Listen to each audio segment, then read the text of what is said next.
마태복음 28장 19절과 20절입니다.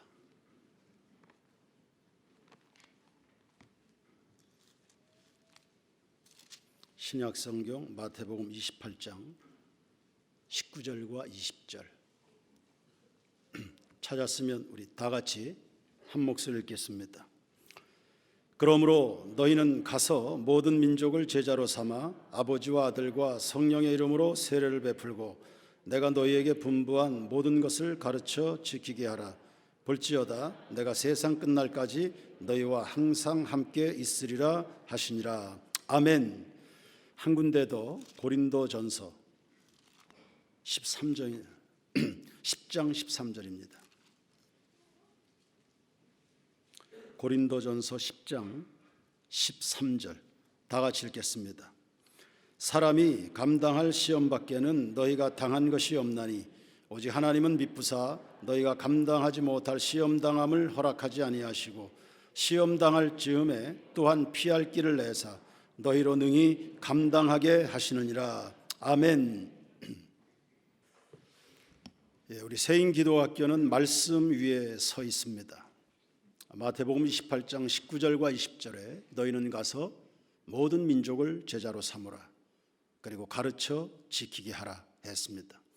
예수님이 세상을 구원하는 방식이 가르쳐 지키게 하는 겁니다.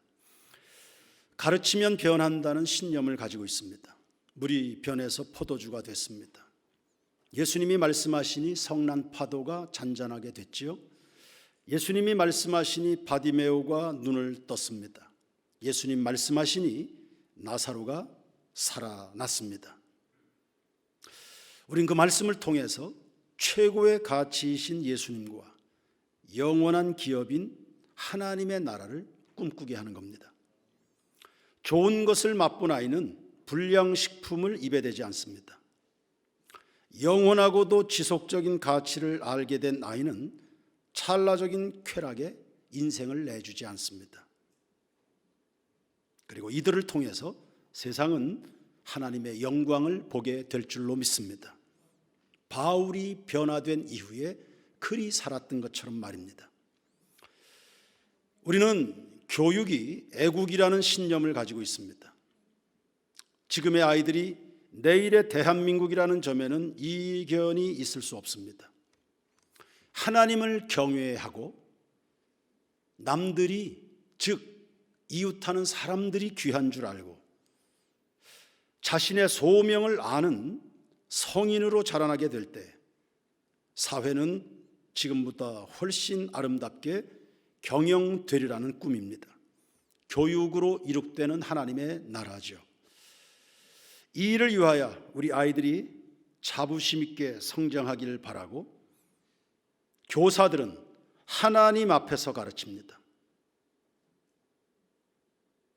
부르신 하나님과 기대하고 있는 아이들을 그리고 역사와 자기 자신 앞에 부끄럽지 않는 그렇게 사역하는 교사들입니다. 아이들을 가르치는 교실은 세상을 움직이는 골방이 될 겁니다. 그리고 학부모들은 학교와 교사들을 전적으로 신뢰합니다. 그리고 이 자리에 증인으로 서 있는 모든 교우들은 기도와 재정과 마음으로 전폭적으로 응원합니다. 그리하게 될 때 우리 학교는 소기의 목적 이상을 거두게 될 줄로 믿습니다. 오늘 입학하는 우리 아이들에게 예수님의 권위 있는 이름으로 당부합니다. 여러분, never, never, never 절대 포기하지 마십시오.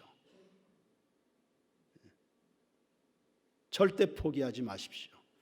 포기하는 것 그런 거 배우지 마십시오. 프랭클린 루즈벨트는 어려서부터 신체 장애가 있었습니다. 소아마비 증세 때문에 주변에서 놀림의 대상이 됐죠. 낙심하지 않았습니다. 그리고 포기하지 않았습니다. 신체적 불편함과 주변의 차가운 시선을 극복하고 1933년에 미국의 대통령이 됐습니다. 그리고 영거푸 4번의 대통령에 당선되는 전무후무한 전설적인 인물이 되었습니다. 본인이 그런 난관을 다 극복하고 대통령이 되었으니 그 당시에 위기에 빠져 있는, 갈피를 잡지 못하는, 모든 희망을 잃어버리고 있는 국민들의 마음을 다 잡아서 그들을 격려해서 그들에게 무너질 수 없다는 꿈, 희망을 안겨서 미국의 새로운 역사를 만들어냈습니다. 오스트리아의 작곡자로서 가곡의 왕이라 불린 프란츠 슈베르트는 지독한 가난에 시달렸습니다. 음악한다는 사람이 피아노 한 대를 갖지를 못했으니까요. 그런데도 아베 마리아 등등 수많은 명곡들을 만들어서 그 시대에 많은 감동을 불러일으키게 된 겁니다. 그는 31살이란 어린 나이에 요절을 하긴 했습니다. 짧은 생애를 살았습니다. 그러나 그의 음악적 발자취는 길이 지금까지 남아 있습니다. 그는 포기하지 않은 사람입니다. 추리소설의 창시자로 불리는 에드거 알렌 포우라는 사람이 있습니다. 선천성 심장병을 갖고 태어났습니다. 3살 때 고아가 됐습니다. 17살 때 학교에서 쫓겨났습니다. 영 가망이 없는 사람인 것처럼, 그런 소년인 것처럼 그런 따가운 시선을 받았습니다. 글 쓰는 재주는 있었습니다. 작가가 됐습니다. 그의 책은 전혀 인기가 없었습니다. 그 책을 읽어주는 사람이 없으니까 40살까지 극심한 가난에 쪼달려야 됐습니다. 그래도 포기하지 않았습니다. 공부했습니다. 노력했습니다. 기다렸습니다. 드디어 그의 문학적 재능이 꽃피우기 시작합니다. 그가 써내는 작품마다 선풍적 인기를 끌게 됐습니다. 명작이 됐습니다. 그의 작품 가운데는 박물관에 전시되는 그런 작품도 생겨났습니다. 극복하지 못할 역경은 없는 겁니다. 고린도전서 10장 13절 말씀도 읽었지요. 사람이 감당할 시험 밖에는 너희가 당한 것이 없나니 오직 하나님은 미쁘사 너희가 감당하지 못할 시험당함을 허락하지 아니하시고 시험당할 즈음에 또한 피할 길을 내사 너희로 능히 감당하게 하시느니라. 아멘 하시길 바랍니다. 5가지 메시지가 있습니다. 감당할 수 있다, 할 수 있다는 겁니다. 우리에게는 언제든 믿고 의지할 수 있는, 그래서 도움받을 수 있는 하나님이 계시다는, 감당 못할 상황은 우리 앞에 놓이지 않는다. 고비가 되면 피할 길을 주신다. 그리고 힘을 주셔서 능히 충분히 넉넉하게 감당하게 하신다. 우리가 인생을 포기하지 않아도 되는 이유는 하나님 때문입니다. 여러분에게는 배울 권리가 있습니다. 성장하고 성숙해야 될 권리가 있습니다. 하나님께 쓰임받을 권리가 있죠. 세상을 다스릴 권리가 여러분에게 있습니다. 사랑받을 권리 있습니다. 그리고 사랑해야 될 권리도 있습니다. 꿈을 꿀 수 있는 권리 있고요, 도전할 수 있는 권리가 있고, 성공할 수 있는 권리가 있고, 하나님께 영광 돌릴 수 있는 권리가 여러분 모두에게 있는 것입니다. 마귀는 계속 여러분 주저앉힐 겁니다. 하지 말라고, 할 필요가 없다고. 나는 할 줄 아는 게 아무것도 없는데, 나 같은 것은 아무것도 아닌데, 나까짓 게 뭘 하겠는가? 나 같은 것이 노력해봐야 무슨 성과가 있겠는가? 노력해도 소용없어. 세상 재미없어. 될 대로 되겠지? 공부하면 뭐해? 꼭 해야 되나? 꼭 이 고생을 해야 되나? 마귀는 늘 여러분의 마음에, 생각에 그런 것들을 집어넣을 겁니다. 여러분 속지 마시고요. 그렇게 인생을 포기하기엔, 무성의하게 살아가기엔 여러분에게 주어진 인생이 너무나 고귀합니다. 베드로는 어부였습니다. 마태는 세무공무원이었습니다. 아모스나 기드온은 농사꾼이었습니다. 다윗은 목동이었고 요셉은 노예 출신의 소년입니다. 다니엘은 외국에 포로로 잡혀갔던 불행한 청년이었습니다. 그런데 이들은 하나님을 믿었습니다. 그리고 배웠습니다. 그리고 배운 대로 행동했습니다. 포기하지 않았습니다. 그 난관들을 다 견뎌냈습니다. 하나님을 바라보면서 견뎌낸 것입니다.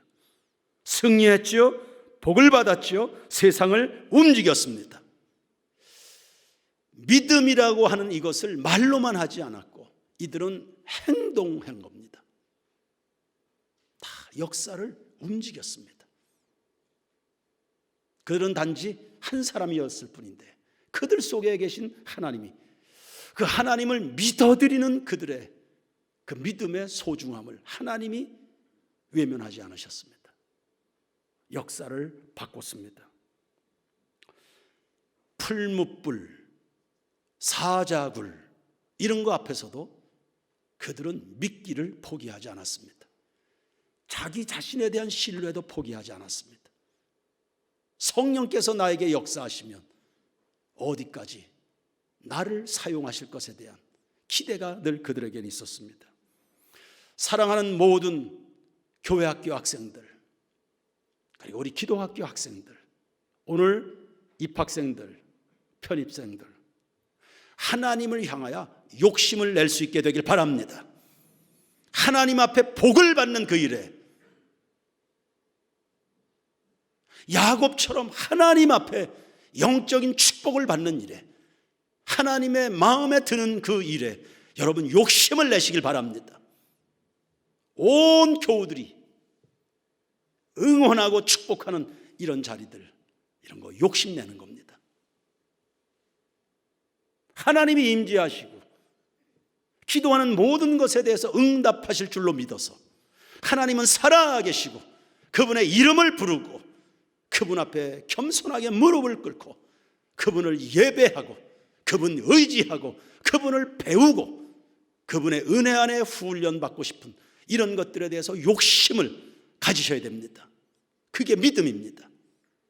하나님은 여러분의 믿음대로 역사하시고 채우시고 도와주시고 일으켜 세상에 빛나는 사람들로 여러분 다 써주실 줄로 믿습니다.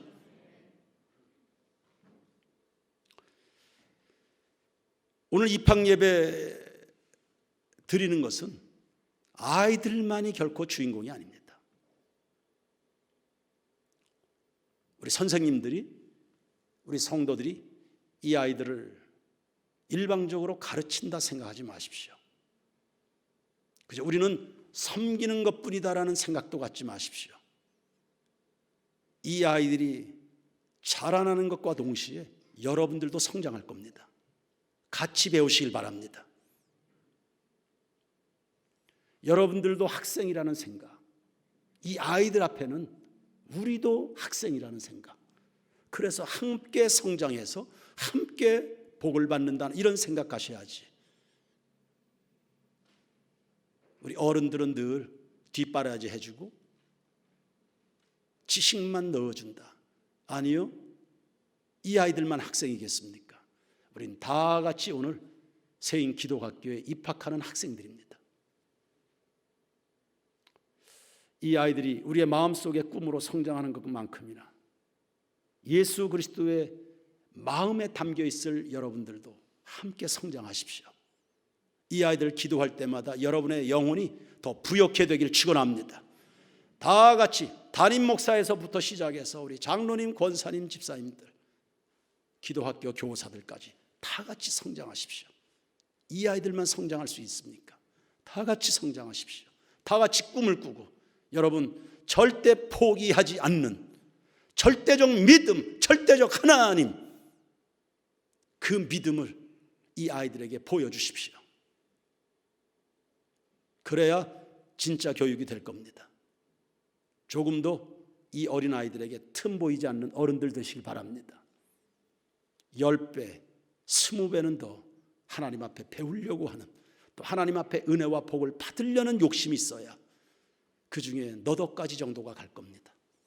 여러분들이 수십 배 복을 받아야.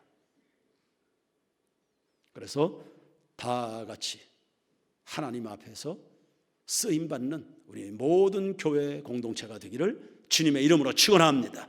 기도하겠습니다.